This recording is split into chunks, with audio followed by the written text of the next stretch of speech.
¿Qué tal? ¿Cómo están ustedes? Un gusto saludarlos. Bienvenidos a la cultura verdadera que hacemos acá en la red. Hoy nos vamos a meter a conversar de un tema súper relevante de cómo nos alimentamos los chilenos, de qué comemos, cómo nos nutrimos los chilenos. Un tema súper atractivo, particularmente considerando los altísimos niveles de obesidad que tenemos en Chile.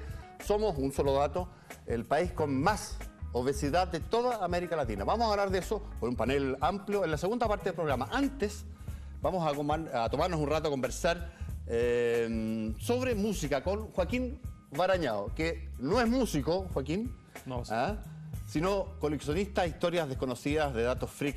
Escribió la Historia Universal Freak, ustedes seguramente, muchos de ustedes la leyeron, otros la conocen de referencia, la Historia Universal Freak 1 y 2, después la Historia Freak del fútbol, y ahora escribió esto, Historia Freak, ahí está, firme. Está chueco, ahí está. Historia freak de la música de Joaquín Barañao. Un relato sobre la música desde la prehistoria hasta hoy a través de 500 curiosidades nada menos. Joaquín, ¿cómo estás? Buenas noches, muchas gracias por acompañarnos en esta conversa que pretende ser interesante, entretenida. Yo estaba leyendo, fíjate, en la contratapa, dice, o tú respondes a preguntas como, ¿es cierto que Paul McCartney está muerto? ¿De dónde vienen el rock y la música ambiental? ¿Cuál es la relación entre Adele y la fallecida Amy Winehouse? ¿Cómo se llama el sándwich, ponte tú, que hizo engordar tanto a Elvis Presley? En fin, ¿por qué te metiste en esto de la música, Joaquín, ahora? Mira, yo cuando estaba en el último periodo terminando el libro de Historia Universal, tenía muchos datos en la cabeza de los Beatles, muchas curiosidades de esa gran banda que marcó la música popular como ninguna otra. Y pensé en hacer un capítulo especial acerca de, no solo de los Beatles, pero de lo que fue la revolución de los años 60. Y me pasó que sentí que era un poco forzado y además que no le hacía justicia a una banda como esa, entonces dije, ¿sabes qué? Me voy a dar todo el espacio del mundo y hacer un libro completo dedicado a la música. Así que ese fue el salto. Yo cuando estaba terminando este Universal Freak pensaba que fuera una experiencia aislada de una vez, pero lo disfruté tanto que dije, me voy a dedicar a esta cuestión. Ya, ¿y qué datos? Partamos entonces por los Beatles. De estas historias freak o datos desconocidos o historias no tan públicas de ellos. ¿Con qué nos encontramos cuando nos metemos en la historia freak de los Beatles? No, los Beatles, la verdad, son 10 años que están muy bien documentados, entonces cada pasaje, cada cosa tiene una historia. Bueno, por ejemplo, esto parte de la historia en Hamburgo, cuando ellos estaban ahí, fueron 5 veces, iban tanto que cuando volvían de vuelta a Liverpool le decían, oye, tú que hablas bien inglés, porque pensaban que eran alemanes. Y entonces en algún momento ellos alojaban detrás de un cine porno alemán, se llamaba el Bambi-Kino. Ahí entre medio George Harrison, bueno, pierde la virginidad y con todos los amigos pierde espiando. La virginidad en Hamburgo. Sí, claro. Con una prostituta, con los amigos observando toda esta situación, haciéndole, digamos... sí, hay datos freak. Mira, este es dato freak. Haciéndole barra, claro. Y George Harrison era, o sea, no barra público en ese instante, pero antes, después. Asusando, claro. Y bueno, George Harrison además era menor de edad, había mentido en su edad para poder viajar. Y bueno, los terminan en uno de esos viajes, de los primeros los terminan echando de este alojamiento porque los acusaron de intentar quemar el lugar con un condón. Así, Sí, lo que en inglés se llama arson, o sea, un delito de quema, que era probablemente exagerado, pero bueno, así con la historia de los Beatles. Oye, ahora que se cumplieron hace pocos días 40 años de la muerte de Elvis Presley, se ha puesto de relieve una reunión que tuvieron estos admiradores de Presley, que eran los Beatles, en la casa de Memphis de Elvis Presley, que ha estado en las notas que se han dado en estos días, en estos recuentos. Y tú tienes respecto de Elvis, esta figura consular de fines de los 50, comienzos de los 60, tú tienes el dato de cuál era el sándwich. Joaquín hizo engordar como una bestia a Presley. No fue un sándwich específico, la verdad es que era un estilo, su periodo posterior era comida realmente, o sea, una magnitud que cuesta imaginar. Yo cuando partí la investigación, lo primero que llegué a un titular de un diario británico que decía, ¿es verdad que Elvis Presley comía tanto como un elefante asiático? Y dije, bueno, pero ¿cómo pueden ser tan absurdos para titular estas cosas? Pongámonos serios. Y uno comienza a leer y la verdad es que la cifra era una cosa bastante parecida a lo que come un elefante asiático. Así como 12.000 kilocalorías al día. 12.000 calorías diarias. ¿Una persona, un adulto normal, se consume 2.000? un hombre 3.000, una entre cosa. 2 y 3.000. Sí, entre 2 y 3.000. Y este señor sí. consumía 4 o 5 veces. 4 o 5, sí. En su periodo posterior, cuando ya estaba muy obeso, era una caricatura de sí mismo, con todo tipo de símbolos religiosos para no perder el acceso al paraíso por un tecnicismo, decía él. La historia del sándwich es cuando... ¿Cuál es esa? Vale. La historia del sándwich es cuando él le cuentan de un sándwich que se vendía en Colorado, a cientos de kilómetros de donde él estaba en Graceland, que era una bomba que tenía, bueno, 1 libra de tocino, mantequilla de maní. ¿1 libra de tocino? Sí, 1 libra de tocino, mantequilla de maní y mermelada. Y eran, no sé, las 12 de la noche, le cuentan esto y dice, esto yo tengo que conocerlo. Y no se pudo aguantar, se subió en forma inmediata a su jet privado y partieron a Denver a probar esto. Aterriza y lo estaba esperando el dueño del restaurante con 22 de estos monstruos, y entre él, el piloto, guardaespaldas y otro militar que estaba conversando con él ahí, se hicieron rechupetes los 22 sándwiches. Las extravagancias de Elvis.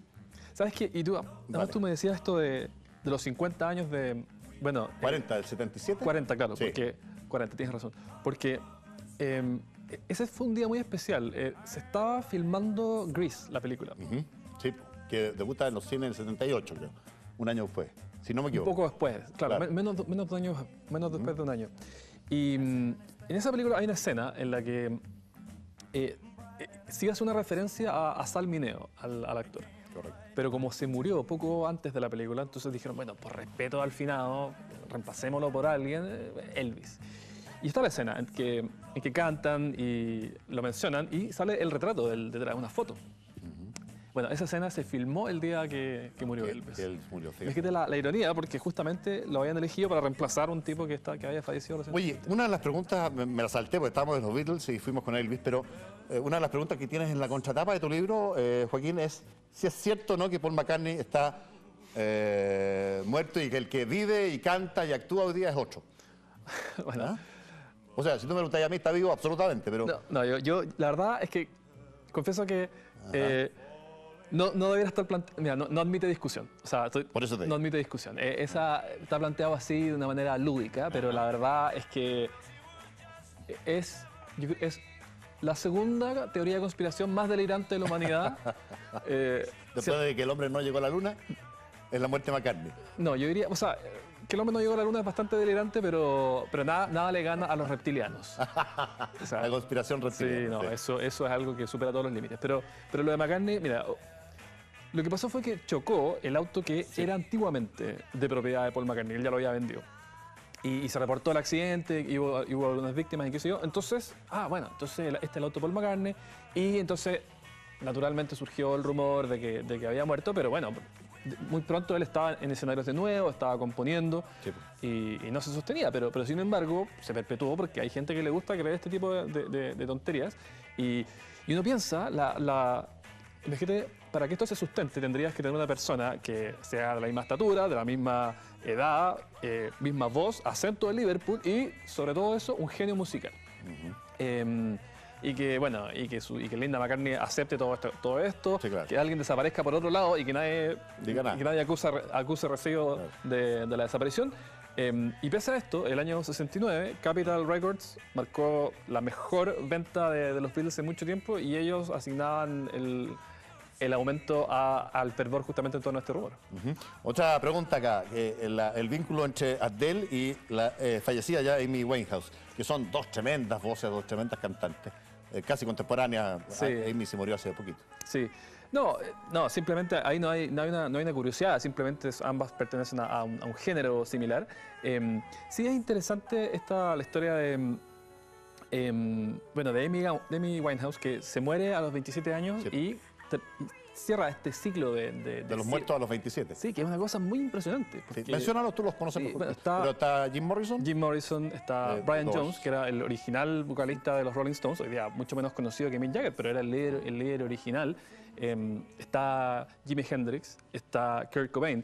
Y lo de Kurt Cobain, además, es una cosa bien interesante porque él a los 14 años le dijo a un amigo, una vez que iba caminando, le dijo, mira, si yo lo que quiero es ser un rockero fantástico y morir en una llamarada de gloria a los 27 años suicidándome.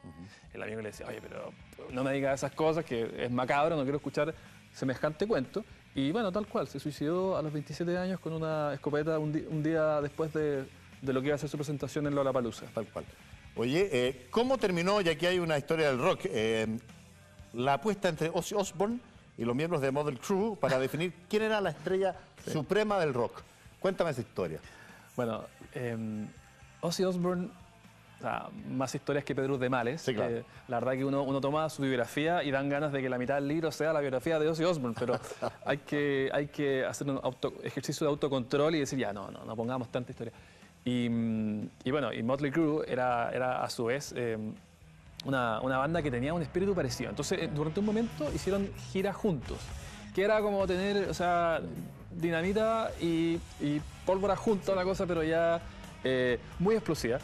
Y bueno, muy borrachos siempre, muchas veces drogados. Entonces, comenzó una especie de competencia por quién era más extremo. Y entonces, en algún momento, bueno, jalaban todo tipo de cosas y... entre medio, Ozzy Osbourne jaló una línea de hormigas. Se jaló una línea de hormigas. Claro. De pata. Y bueno, entonces en otro instante Ozzy Osbourne orina y lame su orina y los tipos de Mötley Crüe dicen, bueno, ¿cómo superamos a este gallo? No nos puede ganar, entonces bueno, vamos a partir por empatarlo. Orinan y antes de que termine estaba Ozzy Osbourne lamiendo su propia orina, la de ellos. Así que finalmente Ozzy ganó, pero no se podía competir con alguien que en el lanzamiento de un disco le saca la cabeza a una paloma con la boca. O sea, era delirante, invencible, sí. Oye, bueno, hemos hablado de mucha música más bien contemporánea o de años inmediatamente anteriores, pero tú también tienes, no sé, pues de Puccini, de Mahler hasta, no sé, Chopin, un montón de autores clásicos que son súper interesantes también de revisar porque tienen su dato freak, su anecdotario. Muchísimos. Lo que pasa es que, esto es lo que lo he dicho bastante, pero hoy día uno hace una distinción muy clara entre música popular, que tiene amplificadores y que se ejecuta en el Estadio Nacional o en el Velódromo, y por otro lado, muy distinto, la música docta, que su lugar natural es el teatro municipal y lo escucha gente con canas. Pero antiguamente la distinción no era tal. La música era una sola, claro. Claro, era la música y por lo tanto, o sea, Franz Liszt, por ejemplo, era hoy día lo llamaríamos un rockstar. De hecho, la palabra Beatlemanía es una paráfrasis de Lisztmanía, que era el término original de él, claro. No, Liszt era un tipo muy alto, pelo largo, atractivo, guapetón, y era el Terminator del piano, decía que muchas veces rompía teclas de piano y... Por lo apasionado que era el tocar. Claro, exactamente. Y hay historias de mujeres que, por ejemplo, aparecía, bueno, y lo seguían, y chillidos como los Beatles, como la Beatlemanía, y entonces botaba una colilla al suelo y venía una mujer y la recogía y se la escondía en los senos, porque era de Franz Liszt. Entonces, Mozart era un tipo, era un gran vividor, era un hombre... que muere muy joven y qué sé yo. Que muere, claro, yo estoy a 4 meses de tener de cumplir la edad que murió Mozart. Correcto. Y una persona que vivía, o sea, jugaba billar y componía jugando billar. Entonces, claro, los compositores doctos son personas con grandes historias, con grandes anécdotas y mucho más, yo diría, vivaces de lo que uno podría pensar de una persona que sale con humita del teatro municipal. O sea, eran los Led Zeppelin de los años. Sí, me acaban de recordar por la oreja que no puedo dejar de preguntarte por otra figura que es consular, mucho más contemporánea que Liszt y toda su tropa de coetáneos, que es Michael Jackson. Michael Jackson y su anecdotario. ¿Cuáles son los datos freak o historias más desconocidas que encontraste ahí? Vasto en el anecdotario de Michael Jackson. Hay muchísimas cosas. Yo creo que, bueno, él cuenta, por ejemplo, durante Thriller, que estaba tan ensimismado en lo que él estaba haciendo, en su grabación, pensando en lo que hacía, que de vuelta del estudio, un día estaba él en un Rolls Royce y un tipo en un semáforo al lado le toca la ventana y dice, desesperado. Entonces uno espera que le van a decir una rueda pinchada o algo así. Se estaba incendiando la parte trasera del Rolls Royce. Las ruedas traseras estaban en llamas y él, de tan ensimismado que estaba, no se había dado cuenta. Era además el 11 de septiembre del 2001, tenía una... Esto lo cuenta en su autobiografía. 11S. El 11, claro. Tenía una reunión en el último piso de una de las Torres Gemelas. y se quedó conversando con su familia hasta las 2 de la mañana y se quedó dormido y de pronto, la reunión, y bueno, se estaba en el suelo. Se salvó de morir. Pero sin duda que lo más freak de todo es cuando estaba grabando con Freddie Mercury y un disco que hubiese sido un exitazo porque los dos estaban muy arriba en la fama en ese instante y Freddie llama a su manager y le dice, sácame de aquí que no aguanto más. ¿Pero por qué? ¿Cuál es el problema?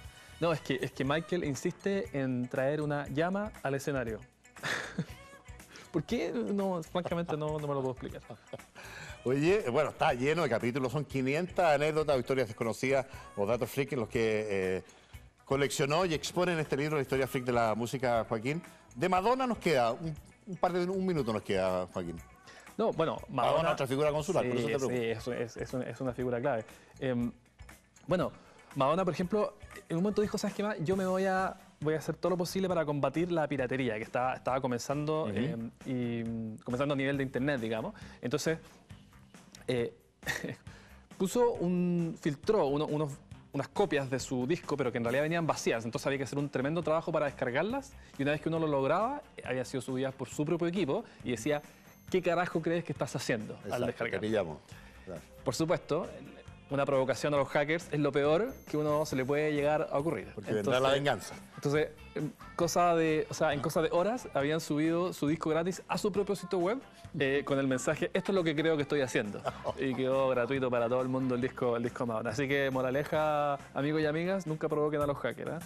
Nos quedan 40 segundos de rápidamente algo de Elton John, ponte tú. Bueno, ¿te acordáis de algo? Elton John, por ejemplo, Iggy Pop se acuerda más que yo, porque una vez estaba Iggy Pop en un recital y de pronto se da vuelta y ve un gorila. Gorila. Y entonces su primera reacción fue, ¿qué hace un gorila en el escenario? Bueno, era Elton John disfrazado de gorila porque él era un gran fan de Iggy Pop y los Stones. Pero no avisó, entonces Iggy Pop realmente se asustó con esta situación. Oye, hay otro capítulo que dice aquí, ponte tú, viaje a las fauces del monstruo, Festival de Viña. Pero, Joaquín, no alcanzamos a comentarlo, así que la invitación a comprarse el libro, que está muy entretenido, de verdad. Joaquín Barañao, coleccionista de historias desconocidas, de historias freak, en este caso de la música. Te agradecemos especialmente haberte sentado hoy en La Cultura Verdadera. Como diría Puccini, un piacere. Un piacere. Gracias, Joaquín. Nos vamos nosotros a la pausa. Regresamos al tiro con el panel de cómo nos alimentamos. Regule que no más, quédese.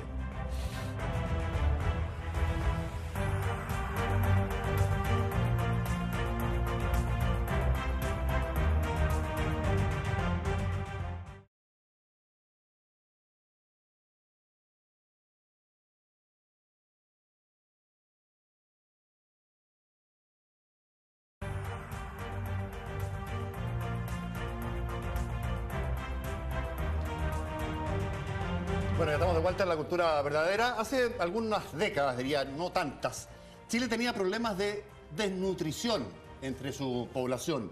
Éramos un país mucho más pobre, con mucho menos producto per cápita, ingreso per cápita de lo que tenemos hoy día. Bueno, eso ya es parte de un pasado que empieza a quedar lejos en el tiempo y hoy nuestro problema en esta materia es completamente el antónimo, el anverso, digamos, de la moneda. Tenemos como país la tasa de sobrepeso mayor de toda América Latina en Chile. Algo no anda bien, derechamente, con la manera a través de la cual, o la manera como nos alimentamos en este país, y por ende es tema de interés nacional, es tema de este programa de La Cultura Verdadera de hoy, que hacemos acá en la red, y lo hacemos con 4 invitados que saben muchísimo más que yo de este tema.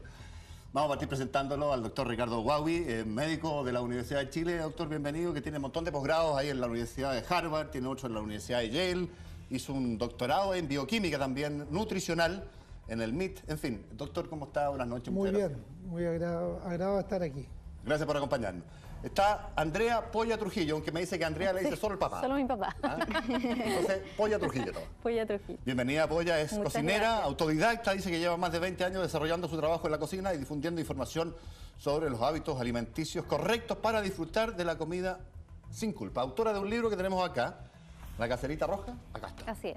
La Caserita Roja, que, mírenlo, es una guía práctica para alimentarse mejor, cocina consciente, sana y fácil, en la que escribe Polla Trujillo, que es un libro que vamos a sortear entre quienes nos escriban al hashtag en redes sociales, ahí, Cultura Verdadera, usted escribe eso y al final del programa nos comunicamos con usted si fue el que ganó este caserita roja de la Polla Trujillo. Muchas gracias, Polla, por estar acá. Gracias a usted. Por la gentileza de acompañarnos. Estamos con una psicóloga también para entendernos un poco mejor lo que nos pasa en este tema. Francisca Vargas, psicóloga de la Universidad Católica de Chile, hizo un posgrado de medicina ayurvédica en Buenos Aires, fíjense, certificado por... Ahí hay una universidad, es India está, ¿no? Sí. ¿La medicina ayurvédica qué es, Francisca? En palabras simples, la medicina tradicional de la India Ya. y es el sistema milenario más antiguo de salud que sigue vigente en la actualidad. Fíjate, ya. De corrido, simple y fácil. Hoy está Jorge Neira también. Jorge, ¿cómo estás? Bienvenido. Licenciado en naturopatía de la Universidad de Aconcagua. En 2010 hizo un diplomado ahí en terapia floral en la Universidad Academia de Humanismo Cristiano. Hizo cursos de plantas medicinales, de alimentos funcionales, nutracéuticos. Correcto. Nutracéuticos. Perdona, pero no son palabras a las que uno esté habituado. Está un máster también en Reiki, en fin.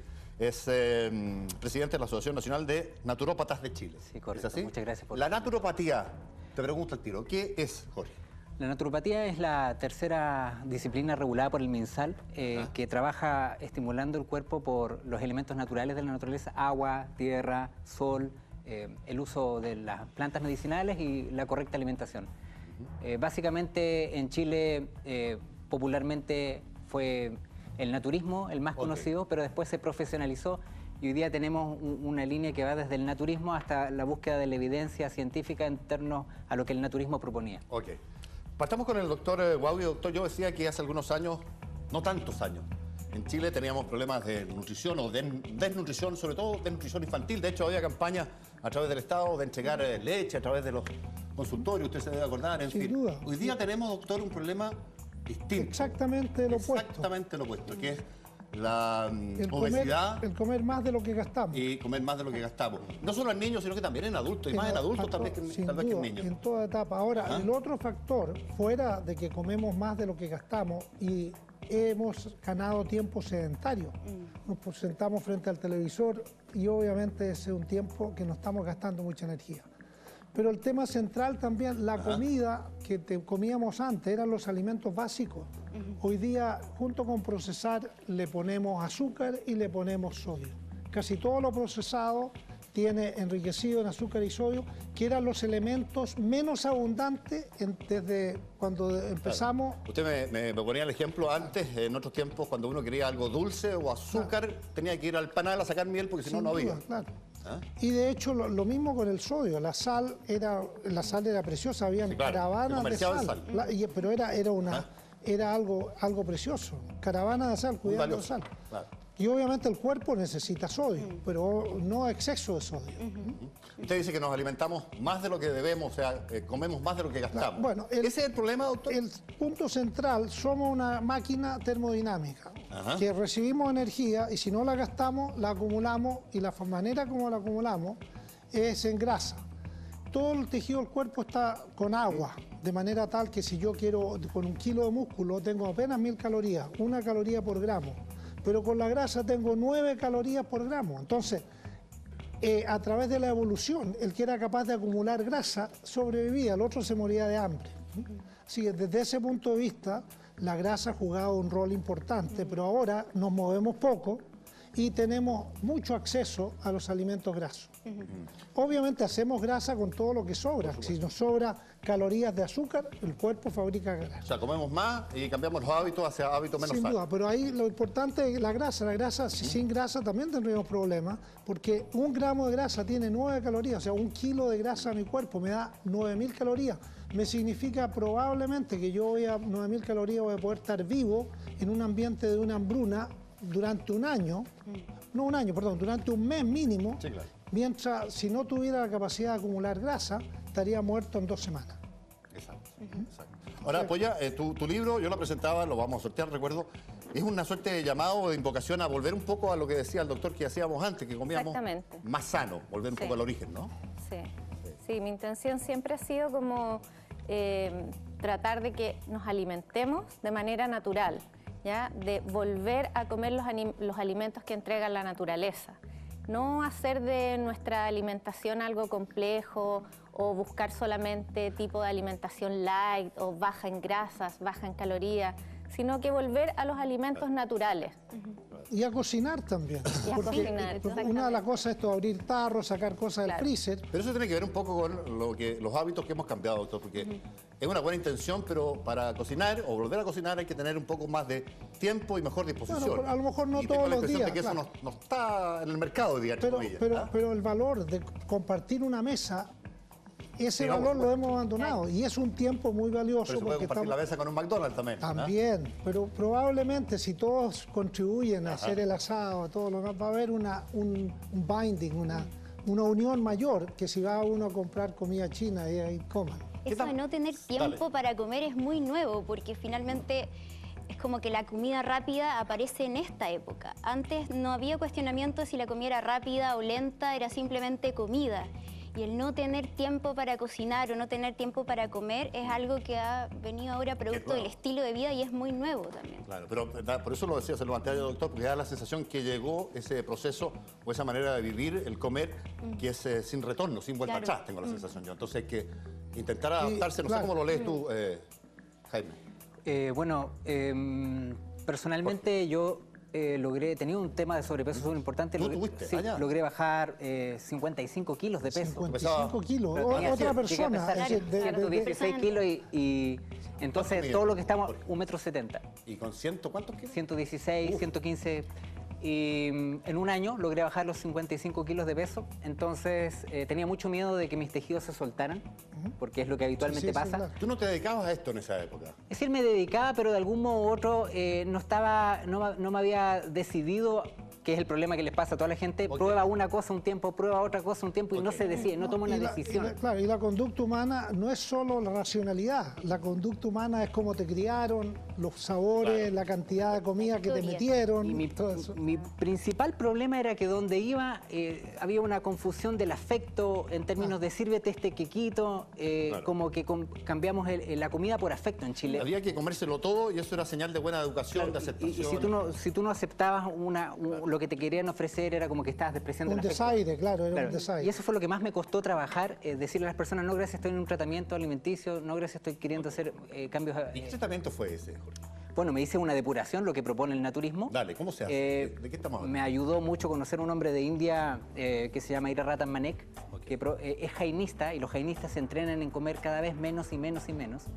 Usted revisa las culturas nativas y particularmente hay una tribu que se llama de los Unsas en la frontera entre India y Pakistán, que comen extremadamente poco y se enferman extremadamente poco. De hecho, casi no conocen la enfermedad. Vamos a conversar de eso, a la relación entre la dieta, lo que comemos y de lo que nos enfermamos o con cuánta frecuencia nos enfermamos, en fin, pero sigue con el relato. Y revisando los Bawán en Australia y muchas tribus nativas que enseñan este proceso de dietar, fue ahí que conocí también a unos nativos de la selva de Pucallpa, que me explicaron cómo tenía que desintoxicar el cuerpo de azúcar, sal. En el Amazonas peruano, boliviano. Correcto. Sí, yo estaba ahí. ¿Y se puede explicar eso? ¿Cómo se hace? Bueno, significa, suena como extraño, pero en realidad es lo más sencillo que hay, que significa hacer un lavado de sangre, lo que la gente antigua le llamaban anteriormente, que significa sacar sal, sodio, azúcar, lácteo, harinas refinadas, grasas, y simplemente quedarnos en un estado con ciertas infusiones de ciertas plantas medicinales para estimular las vías de eliminación del cuerpo. Perdona, pero todo eso que tú dices que se elimina naturalmente. El limpiar la sangre no significa hacer una transfusión de sangre, digamos. No. A través de es un la término alimentación. popular antiguo que a través de la alimentación. Perfecto. De hecho, eso avanza un poco más allá y tenemos un eslabón en el cual, por ejemplo, para que la gente que escucha, hay gente que come carne cruda hoy en día en el planeta, a través de salsas y eso. Hay gente que come carnes cocidas, de todo, blanca, roja. Hay gente que dice, yo como de todo, pero menos carnes rojas, solamente blancas, pavo, pollo, pescado. Asociado mucho a las religiones. Hay otra gente que dice, no, yo no como carnes, solamente soy vegetariano, granos, semillas, fruta y verduras, pero ninguna carne, pero sí lácteos y sí huevos, por ejemplo. Esa es la definición de ovo-lácteo vegetariano. Hay otro nivel más profundo de eso que la persona dice, yo consumo verduras, frutas, granos y semillas, pero ningún lácteo y en algunos casos ningún huevo o ningún derivado del animal, que en ese caso sería vegano. Tienes un nivel más profundo en el cual la persona dice, yo consumo igual que un vegano, pero nada pasado por fuego, es decir, crudo y vegano. Por supuesto. Y así lo empiezas a extremar hasta llegas a un punto de gente que vive consumiendo extremadamente poco, como esta gente de la tribu de los Unsas. Y que se enferman a la vez muy poco. Dime una cosa, te puedo hacer una pregunta más como personal. ¿Tú qué almuerzas? un día normal? Hoy por hoy estoy con una dieta bastante líquida. Me quedé con esta dieta líquida. Me permite, me da más energía de la que tenía, porque antes sufrí todo lo que una persona puede sufrir. La angustia de sentir que la ropa ya no le queda, el cansancio. ¿Y cuánto peso bajaste? 55 kilos. Como digo, otra persona, es decir, habían dos personas ahí dentro del mismo tiempo, claro. Sí. Es decir, igual no es como una cosa que yo me pueda vanagloriar de decir eso, pero de algún modo lo comento porque a la gente le puede servir, que es posible hacerlo. Ahora, además, preguntarte qué tanto mejor te sientes ahora, porque eso evidentemente te cambió la vida. Pero esa dieta líquida que tú sigues, más o menos, ¿en qué consiste ese líquido? Me imagino que es más que agua. Bueno, en realidad, claro, lo que pasa es que eso uno lo empieza a practicar y al final es una ciencia de vida. Y aunque suene muy descabellado, básicamente es mucha infusión de plantas medicinales, ciertas cremas de verdura y ciertos batidos de fruta. Pero entiendo. Básicamente es como eso y tener... De hecho, me gané un premio para ir a exponer en un congreso de naturopatía en Londres, porque el tema del ayuno y el tema de la estimulación del cuerpo por métodos naturales es algo que en realidad hacia afuera llama mucho la atención. Pero en realidad debemos aprender más de los nativos, del planeta en general. Hay mucha sabiduría. ¿Me da esta gana, doctor, usted? No, volver a los orígenes, pero es interesante. Si perdiste 50 kilos y predominantemente de grasa, eso significa cada kilo de grasa es cercano a unas 7.000 calorías. O sea, hagan el cálculo de 50 por 7.000 y esa es la energía depositada.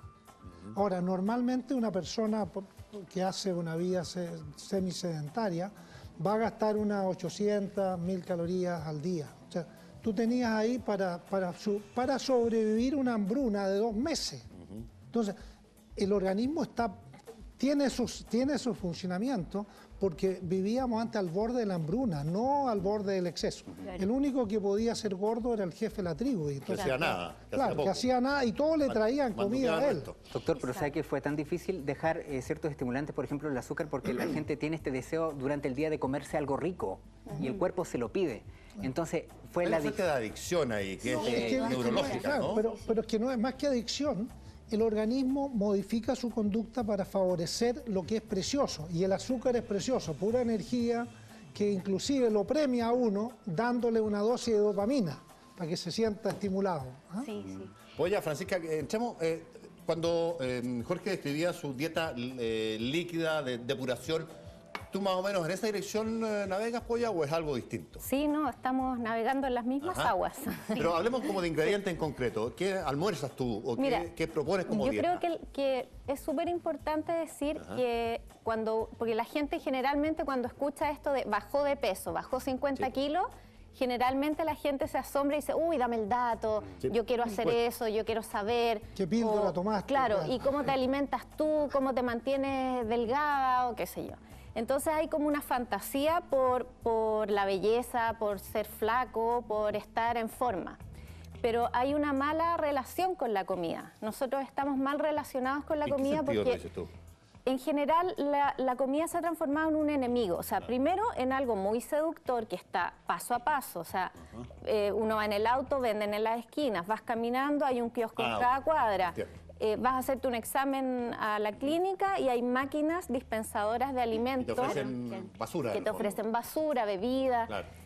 La comida de los hospitales tampoco es una buena comida de buena calidad, entonces tenemos mal pensada la comida. La comida es como algo muy rico que tiene que venir envuelto y que tiene que tener mucho azúcar y mucha grasa, claro.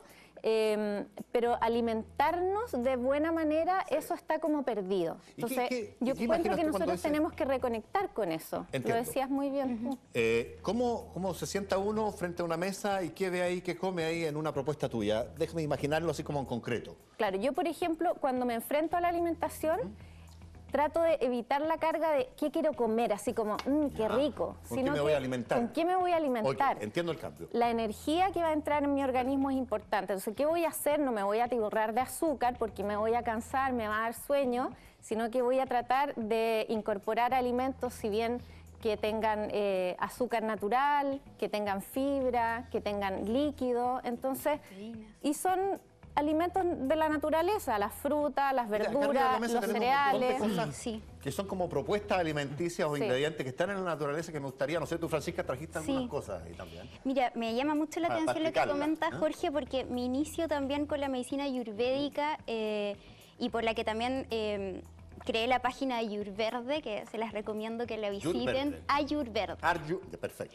Que tiene que ver con esto de que las medicinas milenarias, hay una vuelta con las medicinas milenarias que permiten conectar con la salud de una manera mucho más simple. La medicina ayurvédica comparte muchas cosas con la medicina amazónica, con medicinas incas, y que nos permiten responder a esta pregunta de qué comer, que es comer lo que proviene de la naturaleza, lo que sea una planta y no que venga de una planta. No un derivado. Claro, no una de una planta de procesamiento. Entonces acá tenemos cosas que son súper simples y que podemos encontrar en Latinoamérica y no son rebuscadas. Por ejemplo, tenemos la maca, que es una raíz andina. ¿Cómo se llama? Maca. Maca, tal cual. Y es una raíz andina que tiene un montón de propiedades y por eso se le llama un superalimento. ¿Cómo se come eso? Perdona. Esto es un polvito, entonces tú lo puedes hacer en galletas, en queques, en licuados. Pero eso es una raíz. Esta es una raíz que está acá hecha polvo y funciona como una harina. ¿Y qué propiedades puede tener esa? Esto funciona principalmente como un energizante. Entonces, cuando obtenemos la energía no de estimulantes vacíos, sino de productos que vienen de la naturaleza, de una raíz, es una energía mucho más controlada y concentrada. No estoy arriba de la pelota como con el azúcar, sino que esta es una energía mucho más clara. Cuando el cuerpo está más limpio, la mente está mucho más clara para pensar, porque tenemos menos toxinas en el cuerpo, entonces estamos menos embotados, menos cansados. Perdona, comer más sano, comer menos, de alguna manera, estimula a la mente, el cerebro, fisiológicamente, para estar en mejor condición. ¿Es así? El tema central, eso sí, es que todos los alimentos, al más cual menos, nos aportan energía de diferentes tipos. Y lo peor que puede hacer uno es un alimento que entrega la energía muy rápidamente y hace que la insulina de tu cuerpo suba. Claro. Y entonces todo lo que comiste se lo manda a la despensa. ¿Por cuál alimento? Bueno, el azúcar. Por lo tanto, una bebida de esta una bebida lo que va a hacer, va a tener un pic de glucosa, el organismo va a dar un pic de insulina, va a agarrar todo ese azúcar y lo va a poner en el hígado, y cuando se llenó el hígado, empieza a fabricar grasa. Entonces, y además, en el caso de la bebida, tiene cero poder saciante. Claro. A la media hora yo estoy con hambre de nuevo. Entonces, claramente tenemos que mirar no solamente cuántas calorías tiene, sino que la naturaleza de la entrega de esa energía, y tener especial cuidado con los azúcares refinados, que son los que hacen subir la insulina, que son los que dice fabriquemos grasa porque me está sobrando energía. Y ese, cuando alguien come comida súper procesada o súper cocida, va a estar cargando su hígado de grasa. Y ahí es el pate foie. A los animales hay que ponerle las nueces a la fuerza para que lleguen al hígado graso. Ahora, uno podría decir, en vez de una bebida gaseosa, una bebida light, pero tengo la sensación de que hay una contraposición entre lo light y lo saludable. Eso es que me parece importante. Para hidratarse, el agua. Bueno, el agua, por supuesto. Por eso. Pero si alguien quisiera tomar un sabor porque le gusta, de algo, no sé, una bebida... Hoy día puede tener un cierto calor, un cierto gusto dulce, pero si usted lo hace eso cargado con calorías de el azúcar o los carbohidratos refinados, va a estar generando problemas más allá de... Pero tú tenías una oposición entre lo light y lo sano saludable, que no son equivalentes, digamos, porque da la sensación de que sí, pero no es así. Claro, y creo que hay mucha confusión de eso, que no necesariamente los flacos están saludables. Hay flacos que pueden tener problemas en sus articulaciones, estar cansados, somnolientos. Entonces hay que pensar, más que en contar calorías, que es un poco lo que hablaba el doctor, comenzar a contar nutrientes. Y eso no necesariamente va a ser light. Si comparo una bebida que tiene 0 calorías con un plátano, el plátano va a ser una bomba de calorías. Pero son nutrientes, entonces me sacian y no me mantienen ansioso pensando en lo que voy a comer en 2 horas más. la gente actualmente es como que están dos movimientos, ¿verdad? El exceso de la comida que genera la obesidad y por otro lado el miedo a comer. Uno dice, bueno, la avena, la quinoa, es como, chuta, son carbohidratos, engordan. Entonces tenemos que comer puras lechuguitas, jamoncitos livianos y eso nos mantiene muy ansiosos todo el tiempo porque no nos sacia y no nos aporta energía. Entonces, más que el peso, para mí, mi visión es una consecuencia, un estilo de vida. Ahora, yo tengo la impresión, no sé cómo lo ves tú, Francisca, que lo que comemos está muy determinado también por nuestro sistema de vida, por nuestras ansiedades, ¿verdad? Sí. Y que más que un problema de malos hábitos, que también es, pero no es solamente, es un problema de ansiedad y cómo la vamos llenando con distintas cosas. Eso tiene que ver con adicciones propiamente tales como el alcohol o el cigarrillo, no tengo idea, pero también con estos malos hábitos alimenticios. Y por eso ¿Ah? que O sea, ahí hay que matar el mal primero, que es la ansiedad, y luego empezar a enmendar un poco la... No sé si una cosa antes o después. O al mismo tiempo, claro. Ahí nos quedamos cortos con la visión que tenemos en Occidente y las medicinas milenarias nos ayudan a pensar que el ser humano no es solo el cuerpo y acá la mente y acá la emoción y acá el espíritu, sino que somos un todo integrado que está constantemente funcionando junto. Entonces, al mismo tiempo que trato mi alimentación para tener una dieta saludable, bajar de peso, tener más energía, tengo que también trabajar herramientas de mi mente como la meditación, hacer respiraciones conscientes, pensar también no solo cuando me falta energía, no es solo consumir cosas que me estimulen la energía, sino tal vez es tan simple como que me falta descansar y tengo que dormir más y tengo que capaz hacer actividad física. Es un sistema integrado finalmente. Y el acto de comer históricamente ha sido algo en familia, ha sido no solo sentado frente a un televisor engullendo. Por lo tanto, deformamos totalmente lo que ha sido la programación que tenemos frente a cómo comemos. Y el cómo comemos, si uno come en familia, va a comer más saludable. Si uno come una mesa compartiendo los platos y todo, va a comer menos calorías, menos exceso y va a tener otra experiencia de esa vivencia. Ahora, doctor, una de las ambiciones de siempre del ser humano, diría yo, ancestral, atávica, es vivir el mayor tiempo posible, disfrutar de la vida el mayor tiempo posible. ¿Cuánto más se puede vivir si uno se alimenta mejor? Muy interesante porque hay tiempos críticos y eso ocurre tanto en los seres humanos como en los animales. Hay periodos de la vida que nos marcan la trayectoria de envejecimiento. Vamos con ello. Y claramente cuando uno tiene sobrepeso y tiene obesidad va a estar acortando la duración de su vida. Lo más interesante es que en el periodo de crecimiento, si no se crece, la mujer, por ejemplo, antiguamente tenía su primera menstruación a los 15, 16 años, ahora a los 9. Está cambiando el reloj biológico, o sea, es muy potente y eso habitualmente viene asociado a la obesidad. Entonces, si la mujer gana peso más precozmente, va a madurar sexualmente antes y va a tener una vida más corta y va a tener más enfermedades.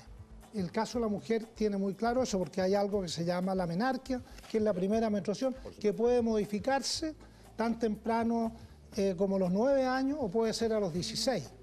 Y eso depende mucho de los hábitos alimenticios. De cuánto comí, qué grasas tengo en mi cuerpo, dónde está la grasa. Si está en la sentadera, no mucho, pero si está en el abdomen, esa grasa tiene un efecto hormonal. Ok. Claro. Okay. Poya, tú también, ¿qué mirada le das al tema de esta discusión de que alimentarse de una forma está tan vinculado a una sobrevida o vida de mejor calidad de la gente? Sí, eso de todas maneras. ¿Tú tienes pruebas ahí de que eso es así en tu experiencia? Porque tú apuntas exactamente a eso. Sí, la calidad de vida mejora muchísimo con la buena alimentación. Mira, en todo sentido, o sea, desde la energía que nos da el alimento, cuando es de buena calidad, nos sentimos mucho mejor, estamos más disponibles para hacer las cosas que queremos hacer. Y también hay un cuento en el tema de lo afectivo con la comida, porque generalmente nosotros estamos preocupados de qué comemos y eso se nos hace a veces muy difícil de comprender, no lo entiendo, pero ¿qué hago? Y dicen esto y después dicen esto otro, me confundo.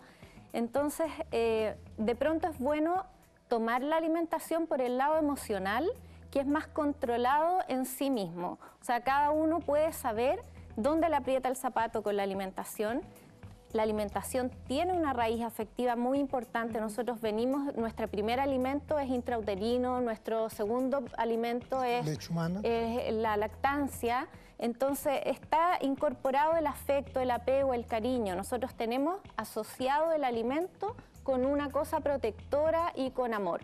Entonces, de pronto, si no lo entendemos desde el lugar más primitivo de los alimentos en sí mismos, lo podemos descubrir a través de los afectos y de cómo nosotros nos relacionamos con los alimentos. Me estaban diciendo por la oreja, tengo un soplador aquí yo que me dice todo lo que tengo que hacer. No, estaba hojeando tu libro, que estamos sorteando esta vez, y veía algunas recetas que me sorprendieron. Fíjate que hay uno de bastones de polenta con tofu salteado. Impresionante. La polenta es un alimento muy antiguo, de hecho, la chuchoca o la polenta vienen del maíz, es lo mismo, claro. Es un cereal y por lo tanto es un alimento que ha estado en nuestra vida hace muchísimos años. ¿Y el tofu? El tofu proviene del poroto de soya. Entonces, las proteínas, tú puedes, en vez de hacer leche, tú puedes extraer las proteínas por simplemente dejarlo mojando y después lo puedes. Y eso te permite hacer algo equivalente al quesillo, sin matar la vaca. El pebre frío de poroto granado, no se me hubiera ocurrido. Es muy rico. Es una así, ¿ah? Ya, y le pones poroto Mira, granado. yo hago recetas con alimentos muy básicos que han estado en la despensa nuestra toda la vida. Y simplemente lo que hago es transformarlos en distintas cosas. O sea, yo un poroto lo puedo hacer ya como un guiso, luego como un ceviche, o molerlo, hacerlo harina y lo incorporo a un queque, poniéndole algún tipo de endulzante natural. Entonces, utilizo los alimentos como materias primas para crear preparaciones. Entonces, y el espagueti de pepino, ¿cómo se hace eso? El pepino de ensalada se corta con estas mandolinas claro, y luego se hacen como fettuccini. Entonces, pero de pepino. De pepino o de zapallito italiano. Ya. Entonces eso con salsas, con pesto. Claro, que queda con la forma de una pasta, de un fideo. Sí. Pizza vegana. Tú lo haces la pizza con harina, pero con harina de garbanzo. Pero con harinas, claro, yo elimino el trigo en esta ecuación, que es muy alérgico y que es lo que estamos tratando de evitar. Tiene como mala prensa, doctor, el chivo. Mientras más uso hay de un alimento, más probabilidades hay de que hayan algunos sujetos que se hagan alérgicos a eso. Claro, además el trigo se lo ponen a muchos alimentos que uno no cree que tienen trigo. Entonces, estamos consumiendo exceso de trigo en alimentos que no deberían tener. Y además la manipulación de la semilla. Entonces, y el momento en la vida que lo introduce, porque tu intestino inicialmente, a través de la leche humana, está pasando un montón de cosas al niño. Y es mucho más permeable. Entonces, si uno empieza a darle trigo, o podría darle una maicena, algo así al niño muy temprano, va a estarle sensibilizando el sistema inmune, que inicialmente deja pasar todo porque el niño al momento de nacer todavía no está maduro. Porque por ahí se escucha un concepto que yo creo que es súper interesante explicar, que tiene que ver con los superalimentos. Alimentos que son muy sanos, que entregan un montón de nutrientes y que no están, desgraciadamente, masivamente en nuestra dieta. Cuando se habla de superalimentos, ¿de qué se habla? Se habla de un alimento que tiene propiedades que son fisiológicamente benéficas para el organismo versus otro. Pero en ese contexto podemos hacer una lista muy, muy grande. Por ejemplo, la maca, que el nombre es Lepidium peruvianum, que viene... La maca, esta raíz. Esta raíz, la maca, Lepidium peruvianum, que tiene un efecto adaptógeno que ayudaría al organismo a tener más energía. Pero, por ejemplo, si tomo una lechuga, una simple lechuga versus un chocolate, la lechuga quizás no tiene tantas propiedades, quizás tiene propiedades más sedantes la lechuga, pero en realidad comparado con un chocolate que no tiene un alto contenido de cacao, podríamos categorizarlo como un superalimento versus ese chocolate que no tiene... es todo relativo. Claro, entonces todo es relativo. Lo que sí es importante es que, más allá de lo que yo estoy ingresando en el organismo, haga un paréntesis en mi vida y identifique o planifique qué es lo que yo me voy a comer en una semana, porque por lo general todos los tratamientos fracasan por esta indisciplina de que me pillo a las 4 horas terminando en el mismo casino que termino todos los días, o en el mismo negocio en el cual sé que no me hace muy bien comer. Entonces esta planificación es la clave del éxito. Y por ejemplo, otro de los problemas que hemos tenido, cuando la persona es adicta, por ejemplo, o al cigarrillo, o se compra un auto y deja de caminar. La revista Nature hizo a través de las aplicaciones celulares, monitoreó el nivel de movimiento de los países en el mundo, cuánto se mueve la gente, y eso lo contrastó con la obesidad. Entonces hay un problema, directamente relacionado. Ya no es falta de ejercicio y comer mal, es que no me estoy moviendo. Entonces, mientras más occidentalizado está, mientras más auto hay, la gente menos camina. Yo la verdad mientras más procesado, porque el procesamiento habitualmente es sacarle los componentes que no se digieren, pero que son los que nos dan la saciedad. Claro. Entonces, si yo le saco a las verduras toda la fibra y le saco los porotos porque los transformo en una crema de poroto en vez del poroto, voy perdiendo lo que está construido para decirme, ya comiste suficiente. Quédese viendo, vamos a hacer la segunda pausa de hoy día en La Cultura Verdadera. Para estimularlo a quedarse ahí, le voy a dar un dato. Cada año mueren en el mundo casi 3 millones de personas por problemas asociados a la obesidad o al sobrepeso. Ojo con eso, quédese, regresamos al tiro con...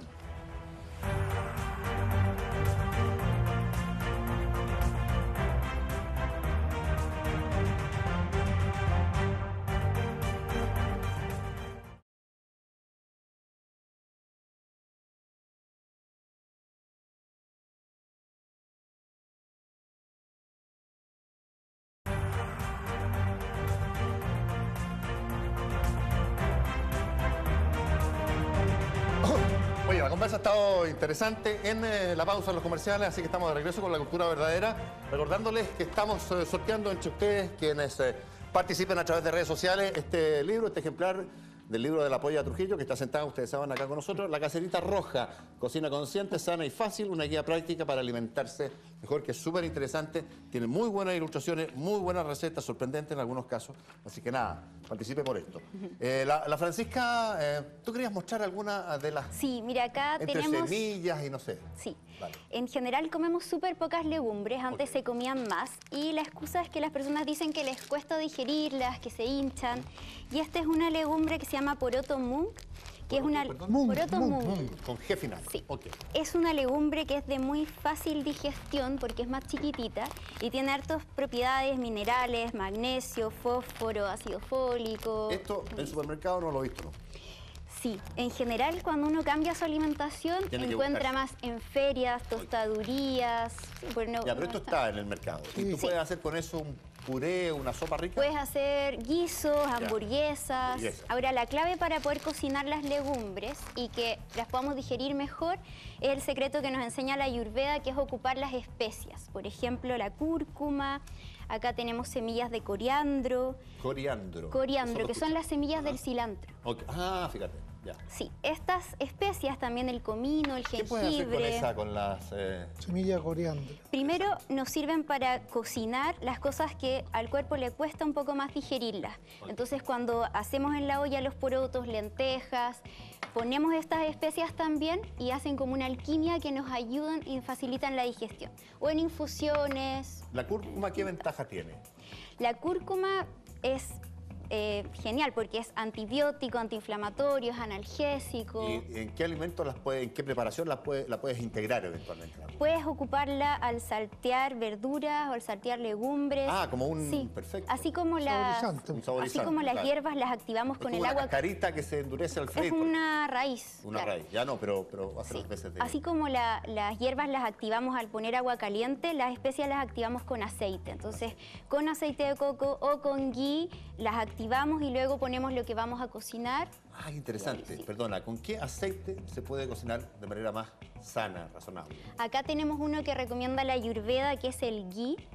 Es un aceite estable, eso significa que a altas temperaturas no modifica sus propiedades. Okay. Y además es antiinflamatorio, mejora el sistema inmune, así que es muy bueno usarlo. ¿Sirve para freír algo? Sí. Por supuesto. Para saltear. Entonces ocupas un poco como del tamaño de una almendra, lo pones en el sartén y luego las especias y... El ghee es una grasa que de un ave, ghee. El ghee viene de la mantequilla de leche, pero de una mantequilla de campo que pasa por distintas escaladas de calor donde vas depurando y quitando la lactosa hasta dejar el concentrado del aceite. Esto es para el colesterol quintral, se llama. No sé si tú tienes o sabes algo de esto. Sí, esta y también el hinojo, que uno puede consumir las semillas o la hierba Y ¿En infusión? En infusión, o también incluso la puedes mascar después de comer, porque lo que hace es que ayuda con la hinchazón, con los gases, así que es súper buena también. Puede comerse un plato grandote de todo lo malo que legumbres, comemos. sí, idealmente de legumbres. Claro. Oye, aquí veo palta, veo cochayuyo también. No sé, la palta tiene mala prensa, doctor. Yo creo que claro, la idea, tiene muchas calorías. Sí, no, entonces... el tema central es que alguien deformó todo esto al decir que las calorías en sí son un problema. Las calorías, obviamente, necesitamos balancearlas con la actividad física. No puede ser que uno cargue con benzina y no camine el auto y después reclame porque se llenó el estanque. O sea, hay que mirar la energía como un capítulo separado. Ojalá que tuviéramos un sistema que nos diga cuánto caminamos, cuánto gastamos, para definir las porciones de lo que vamos a comer. Hay aplicaciones de internet ahí bien buenas que calculan los pasos y ponen los kilómetros. Pero no hay un sistema, el cerebro humano funciona de una manera que siempre nos pide comida. Exacto. Porque no sabe si va a tener comida de aquí a un día. Ahora, la palta, muchachos, es un alimento muy común en Chile. Somos, de hecho, segundos exportadores mundiales de la palta, paltajás en este caso. Y tiene una grasa que tiene el equivalente, el ácido oleico, que es el mismo que está en el aceite de oliva. Es calorías concentradas, pero son saludables, excepto si uno no se mueve. Entonces, la culpa es de que comió palta o de que la persona no caminó más que 2 pasos entre... O el horario, por ejemplo, de consumir ciertos alimentos, porque si es un alimento calórico que nos va a dar energía, idealmente consumirlo en la mañana, dentro del día, cuando uno se va a mover. O sea, no comerse una palta e irse a acostar. Ah, claro. Entonces, y eso para todo tipo de alimentos. Para toda ayuda. En general dicen que uno tiene que tomar un desayuno de rey, ¿no es cierto? Como rey, un almuerzo de citadino y una comida como mendigo. Y eso es cierto. No hay duda que escuchar al organismo de todas maneras, porque tenemos distintos procesos. Además, empeora tu calidad de sueño si comes mucho la noche. Claro. Duermes menos, duermes mal, duermes inquieto, te levantas al baño. Y por ejemplo, en el tema culturalmente nosotros estamos... no tenemos los aliños asociados a algo positivo. Siempre hemos escuchado que es como, no, tiene mucho aliño, como si fuera algo malo. Pero, por ejemplo, todos sabemos que para hacer una pasta le ponemos hojita de laurel al agua. Y eso es por lo mismo que explicaba Francisca, que es una hierba que hace bien para el trigo, o sea que va a hacer que digiramos mejor el trigo.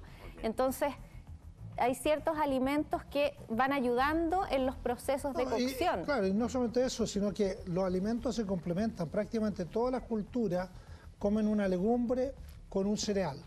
Entonces las lentejas son ricas en aminoácidos azufrados y el trigo es bajo en lisina. La mezcla de eso es tan buena como la carne. Ahora, ¿cómo uno puede relacionar, doctor, Jorge, Francisca, en fin, Polla, la alimentación con la enfermedad? ¿Hay algunos alimentos que nos inducen a enfermarnos más? ¿De qué, por ejemplo? Lo primero que hay que poner, the elephant in the room, es la obesidad. O sea, el principal problema que tenemos es que estamos Pero la obesidad no es un problema estético nomás, doctora. No, es un problema de salud y serio. Es la principal causa de muerte en este momento en Estados Unidos, y Chile va para allá mismo. No se muere alguien de la grasa. Decía que hay flacos que parecen sanos pero no están. La obesidad por eso hay pero la obesidad a nivel así de números es el principal problema. La diabetes y otro tipo de patologías. La diabetes, la hipertensión, el colesterol elevado, el hígado graso. Colesterol elevado significa problemas cardíacos tarde o temprano. Claro, y el hígado graso, cuando usted cuando llega a comer el pate foie, al pato le tuvieron que meter un tubo para meterle las nueces para que hiciera el hígado graso. Nosotros lo hacemos de sobrecomer. Entonces, de alguna forma, tenemos que saber limitar el peso y tener suficiente grasa para tener una reserva para un par de semanas, pero no tener grasa para un año entero. Ya, ahí tenemos obesidad entonces asociada a la diabetes, a la hipertensión, al colesterol alto. Al hígado graso, a la cirrosis. Como ex obeso, porque soy ex obeso, y no hablo de sobrepeso, hablo de obesidad casi mórbida. Yo quisiera contar que lo que a mí me ayudó fue, por ejemplo, zapallo y manzana, batido de fruta, crema de verdura, porque yo sentía que el tamaño de mi estómago era gigante y necesitaba saciarlo.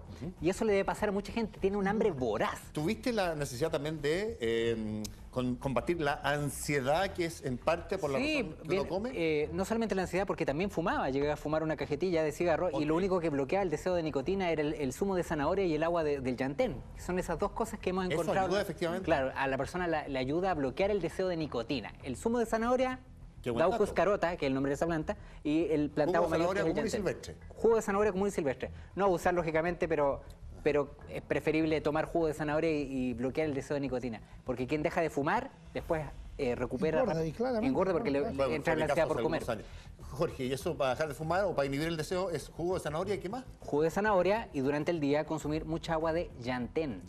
Ahora, debiéramos consumir más o menos como el 5% de nuestro peso. Es decir, si yo peso, por ejemplo, 70 kilos, debería estar consumiendo unos 3,5 litros de agua al día.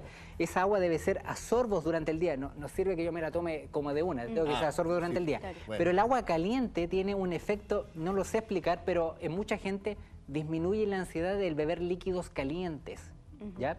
Entonces, el beber líquido caliente disminuye la ansiedad. Baja la ansiedad, correcto. Entonces, una dieta líquida, un batido de fruta por la mañana, cosa de producir la saciedad en el estómago. ¿Y tú producías esto con un batido de...? Una o dos frutas puede ser manzana o pera, más le agregaba, 300 cc de agua, 1 o 2 frutas y luego agregaba granos y semillas. Semilla de chía, semilla de sésamo blanco. Eso tiene un poder saciante fabuloso. Que esas se expanden en términos del efecto estomacal. Y además entregan el azúcar de a poco. Si cuando usted le entrega el azúcar del azúcar o los almidones refinados, sobrecocidos, es como si se lo estuviera inyectando a la vena. Ya, pero explícanos, Jorge. Estás en tu cocina esa mañana. Correcto. Agarrabas 2 manzanas... Me levantaba en la mañana, me tomaba un vaso de agua tibia con jugo de limón para tratar de buscar lo que llamamos la alcalinización. Es toda una práctica del naturismo. Y comenzaba con mi batido de frutas, 1 o 2 frutas, 300 cc de agua, grano y semilla. En este tipo de limpieza orgánica... ¿Grano y semillas cuánto? 2 cucharaditas de semilla de chía, 2 cucharaditas de semilla de sésamo blanco. Entiendo. Y 2 de linaza podría ser. En algunos casos, cuando había adicción a la cafeína, 2 cucharaditas de maca. Se le agregaba agua caliente y se tomaba como un café de maca 1 o 2 veces durante el día. Y producía energía, claro. La persona que está con esta ansiedad durante el día va a tener deseos de comerse algo rico durante la tarde, entonces ahí uno utiliza algunos frutos secos, no mucho, pero en pequeña cantidad. Esto que yo digo ha ayudado a mucha gente, hablo de 30, 25 kilos, a bajar de peso de un modo tranquilo, controlado.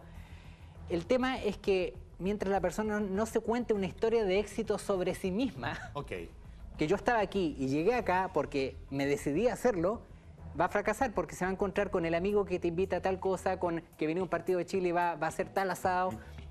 Entonces tiene que tener una historia de éxito, tiene que escribir lo que va a comer, lo que va comiendo durante el día.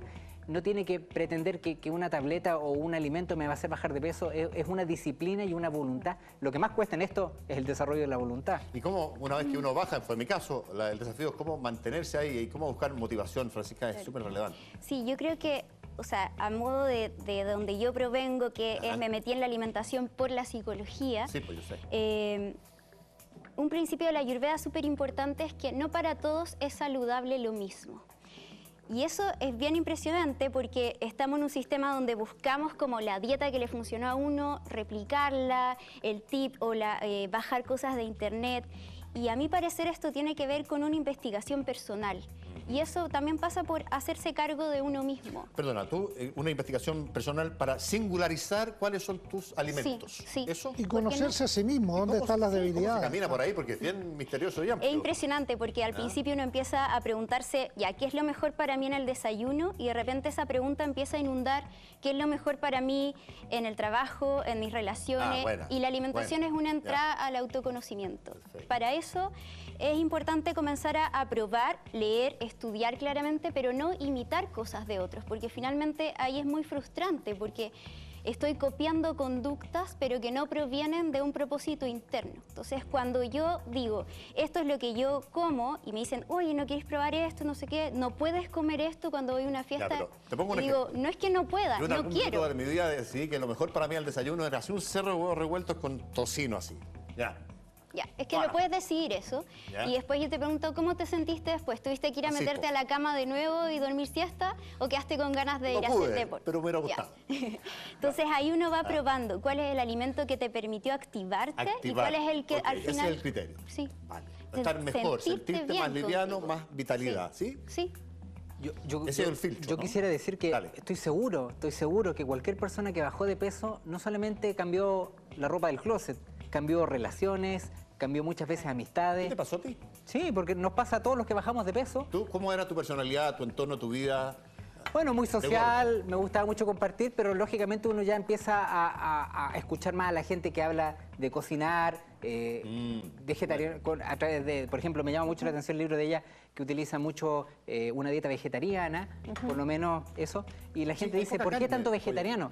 Bueno, Es No hay que carne. necesitamos poca carne si el hecho esto... Bueno, para vamos quien al tema de la carne después, para pero quien dale. para quien escucha, porque va a decir, ¿por qué no hablan de la carne? Bueno, yo sugiero, lean un libro que se llama El estudio de China, que se hizo en China, 28 años, lo dirigió el doctor Campbell, y estudiaron a la población en China, le sacaban sangre y monitoreaban de qué se enfermaba durante 28 años. No me pueden chequetear a la carne, estamos a cuánto, 18, 3 semanas.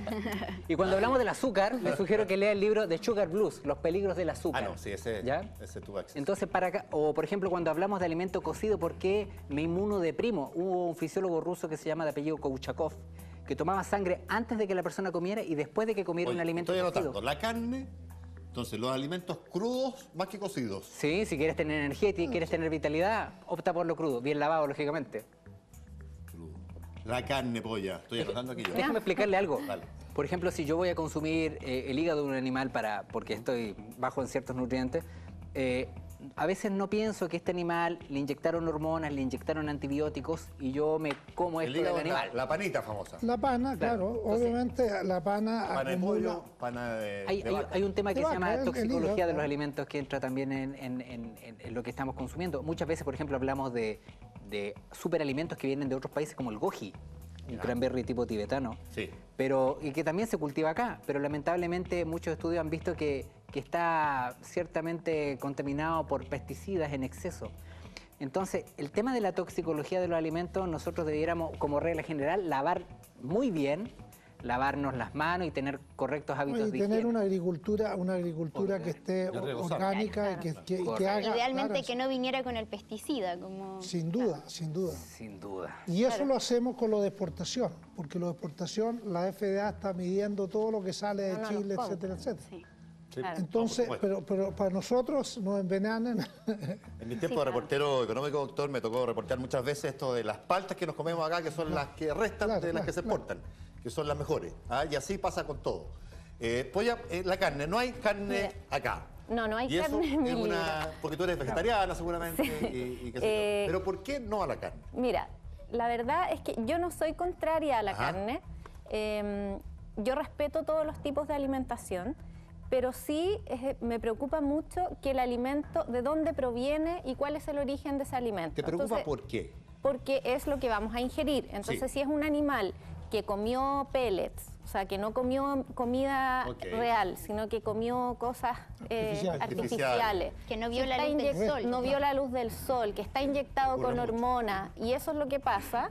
Eso es lo que me voy a comer. No me estoy comiendo, qué rica la carne, ¿En qué, qué qué caso te dieran saludable es. garantías de que todo eso que es bueno para el animal que te vas a comer ha sido procesado Claro, así? cuando hay alimentos que son de buena calidad y las carnes están certificadas que son orgánicas, yo creo que es un buen No hay alimento. problema. A mí no me apetece porque Perfecto. yo dejé de comerla porque tengo un tema emotivo con los animales. Con los O sea, animales. a mí Entiendo me da pena comerme los animales. Mucha gente que piensa igual. Claro, y ahora está eso creciendo, la gente está mucho más consciente, está mucho más conectada con el planeta, con la energía del universo, así como en términos emocionales.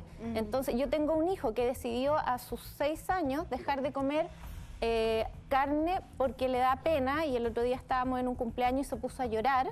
Yo pensé que era porque no tenía nada que comer, le habían hecho algo distinto, y me dijo, estoy llorando porque me da mucha pena esta imagen. Que tenía carne ahí. Que estaban todos Claro. comiendo así la carne y eso a él le parecía horroroso. Un impacto Entonces, grande, claro. eso está pasando también, hay que respetar desde ese otro lugar, ¿cierto? Sí, Yo no incluyo la carne porque no la consumo, entonces no está en mis recetas. Pero sí, por ejemplo, el pescado. Yo consumo pescado y en el libro hay recetas con pescado. Pero lo que me interesa es el origen del alimento, o sea, que sea un alimento de buena calidad, y en eso nosotros, por ejemplo, ahora decimos no, que la comida orgánica es de élite, o es muy cara, o es una moda. Pero resulta que nosotros somos seres orgánicos. Es más cara. Somos orgánicos. Sí. Pero es más cara de ¿Sabes lo que pasa? Es que manera. hay un sesgo ahí social, sociocultural, en el que dispone de los medios puede comer naturalmente de manera... Eso no tiene opción. Vamos con eso a la vuelta. Los invito quiero hablar con ustedes también, doctor, de la carne.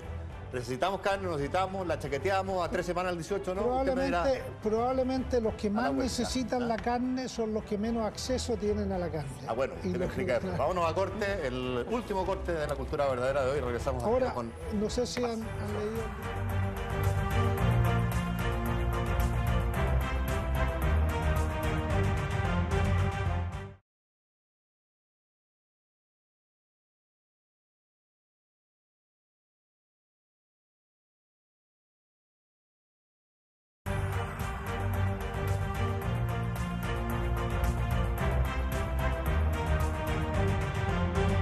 Bien, yo decía que estamos en vísperas de una fiesta nacional como el 18, en que la reina lejos es la carne, y la carne roja particularmente.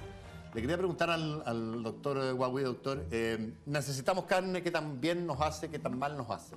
Mira, si uno ve la cantidad de carne que hay en el mundo y las necesidades que tiene un ser humano de carne, requiere más o menos, para tener nutrición específica con el zinc y el hierro y todo lo más, requiere más o menos 25 gramos de carne al día, lo que sería el tamaño de una hamburguesa. Gramos, o sea, un bife cada 10 días. Claro, o una hamburguesa de las chicas esta. Con eso estaríamos en equilibrio. Ahora, diciendo esto, si usted va a Japón, el matar un animal requiere que haya un sacerdote presente y que bendiga al animal, y hay un ritual. Porque hay un respeto por ese animal, que además lo vamos a utilizar para alimentar a mucha gente. Y si usted va al restaurante, van a ver cómo cortan la carne casi con Gillette, así, son trozos bien delgados, no le ponen medio kilo de carne y le dicen cómase. Ahora, desde el punto de vista nutricional, doctor, la carne es un alimento sano, nos hace bien. Podemos vivir sin carne, vivir sin carne. Sin duda la carne entrega hierro, entrega proteína de muy buena clase. ¿Como la entregan otros alimentos? Hay otros elementos. Obviamente la carne, el hierro de la carne se absorbe mucho mejor y todo. Pero podemos vivir sin carne, y no tenemos ningún precio de salud ni desarrollo. Podemos vivir sin carne, pero la carne es un alimento de muy buena calidad para el ser humano. Sin duda. Depende de la carne. Podríamos casi... Ok, echemos con eso. Podríamos vivir de carne solamente, sin otro alimento, porque la carne tiene prácticamente todo. Sería una tontera, porque para ganar calorías los cereales están ahí también. Francisca, depende de la carne, decías tú. O sea, necesitamos proteínas, y las proteínas están en la carne, están en las legumbres, y las podemos absorber mejor si las combinamos con algunos cereales. Pero más allá de que también hay que pensar qué carne nos llega. Como, ¿en qué sentido lo dices? Cuando murió ese animal que tú estás comprando en la bandejita, uno piensa en su fantasía hace algunos días, pero a veces meses. Y esa carne es de animales que probablemente nunca vieron la luz del sol o no caminaron, alimentados artificialmente con pellets. ¿Qué significa alimentados artificialmente con pellets? ¿Qué mal implica que no hayan visto la luz del sol, que no hayan caminado? O sea, básicamente cuando hemos acostumbrado a animales a alimentarse de granos de maíz, por ejemplo, ese tipo de carne es de una calidad muy distinta del animal que pasta libre y que se alimenta. Y además a ese animal le tuvimos que dar antibióticos. El que no está alimentado... Está hacinado en espacios muy hacinado, y le damos antibióticos para que no se nos enferme, para que no perdamos la ganancia de peso y todo lo más. Y también, que es lo que pasó con las vacas locas, destruir el resto del animal. El protocolo era que había que ponerlo a 800 grados. Se puso caro el petróleo y calcinaron a los animales a 400 grados, y ahí los priones sobrevivieron y le dieron vacas locas a los que comieron carne. Ahora, eso es una ruptura de un protocolo de sanidad, pero eso muestra que por el lado de la carne y los animales, ahí hay todo un ecosistema que es potencialmente en la interacción con los seres humanos algo peligroso. O sea, como seguridad del alimento, los productos cárneos hay que mirarlos bien mirados. Jorge, la misma percepción. Es como un ejemplo súper sencillo. En una cuna hay un bebé y le paso unas zanahorias y un conejo y veamos con cuál va a jugar y cuál se va a comer. Tan sencillo como eso. Pero es tan sencillo como eso. Y quisiera agregar que también el tema del hambre, muchas veces lo que yo me pude dar cuenta y mucha gente nos hemos dado cuenta, cuando tiene hambre de comerse algo, minutos antes de sentir esa hambre que me quiero comer cualquier cosa, hay varios tipos de hambre. Por ejemplo, hay hambre de una relación afectiva, hay hambre de una cuenta que tengo que pagar y no tengo cómo pagarla. Entonces, cuando siento carencia dentro de mí, inmediatamente como que mi cerebro me dibuja algo que me produzca saciedad. No, y además, placer. La carne es de provoca por la grasa. Placer. No solamente por la grasa, la proteína, es proteína y grasa. Y de hecho, para mucha gente, la carne tiene que tener grasa, para otros les prefieren sin grasa. Pero el placer viene de todo lo que hemos construido en torno a un animal y a la carne. Y pensar que el animal cuando va a morir secreta cierta adrenalina que después yo la consumo. Sí, pero ciertas comunidades anestesian a los animales antes de matar. Yo creo que por esa razón. Que volvemos a dos temas, como uno que importa la calidad de lo que estoy consumiendo, más que la carne, la leche, las verduras, es pensar la calidad de esa carne, la calidad de ese lácteo. Y por otro lado, que finalmente la alimentación es una decisión. O sea, algunos tendrán su postura de yo soy vegetariana, pero capaz... ¿Tú eres vegetariana? Sí, yo soy vegetariana.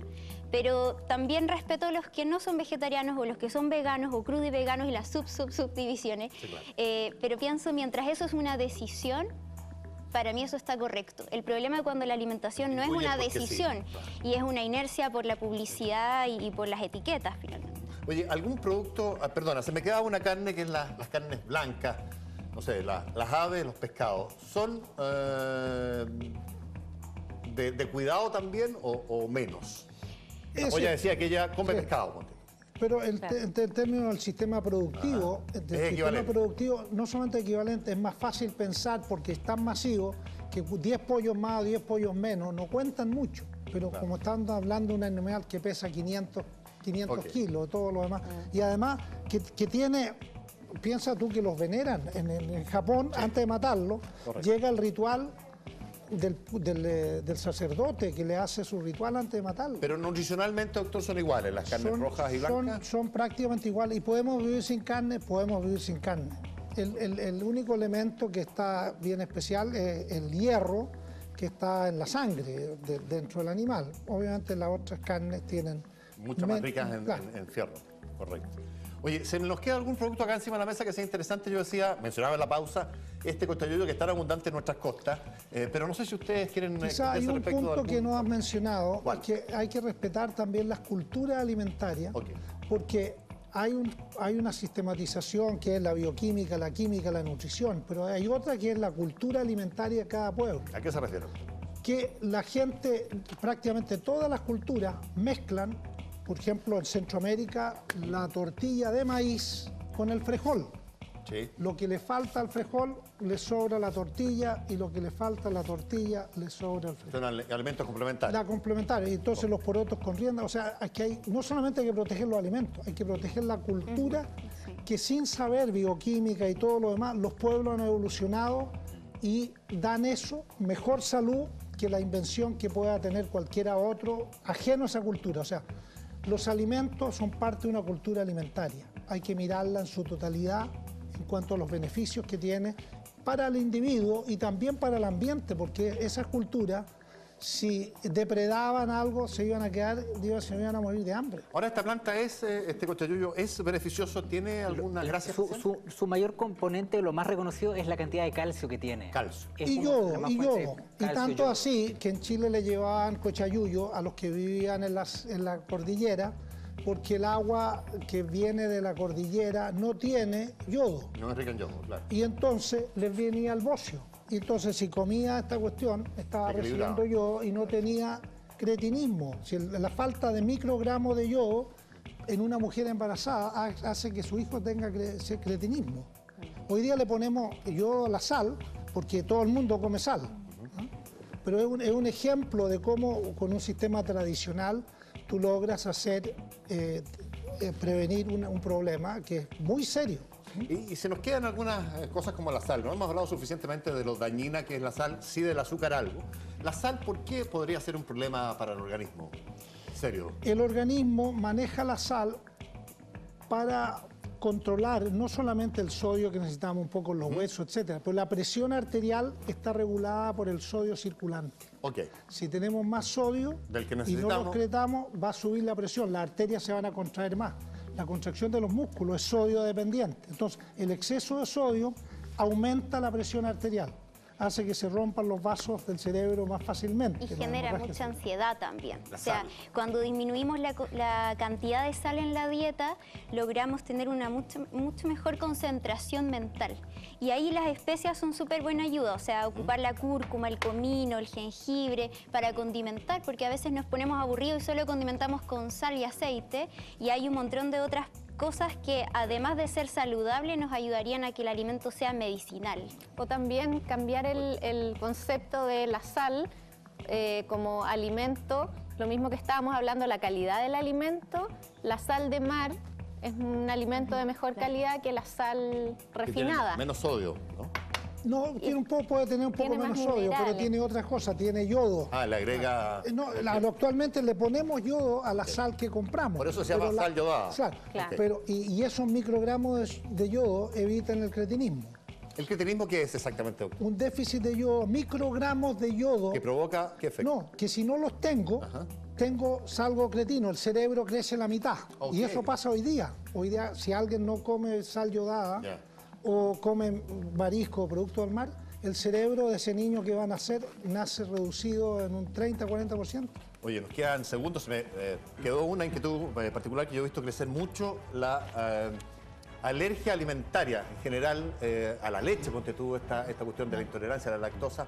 Espérate, Son intolerancia. niveles que se disparan de repente. Intolerancia no es alergia. Intolerancia es que todos los seres humanos, excepto los niños muy pequeños, tienen una enzima que se llama lactasa, Sí. que sirve para digerirla. Para digerir. En la medida que crecemos, ya la lactasa deja de estar Era funcionando. útil para recibir el pecho materno, digamos. Y también la leche de vaca. La leche de vaca. Claro, pero como después ya no es necesaria, hay especialmente los pueblos. Correcto. Los pueblos no nórdicos que no estuvieron expuestos a la leche tienen déficit de lactasa, les cae mal la leche. Ahora, a veces... Y hoy día usted le pone 4 gotitas a ese vaso con lactasa y se toma el vaso. A veces más que la alergia es que estamos tan llenos de toxinas que nuestra capacidad digestiva ha disminuido y cada vez podemos digerir menos cosas. Oiga, bueno, negro panorama el que hemos recibido acá. Nada, les quiero recordar el sorteo de esto a través de redes sociales, el libro de la Polla Trujillo. Además, pueden seguir a las señoras acá en sus blogs respectivos y páginas. Y qué sé yo. Sí. A Jorge, al doctor, gracias, Polla. Muchas Francisca, gracias. A los cuatro, muchas gracias por estar acá y nosotros nos reencontramos con más en La Cultura Verdadera el próximo domingo. Que lo pasen bien, buenas noches.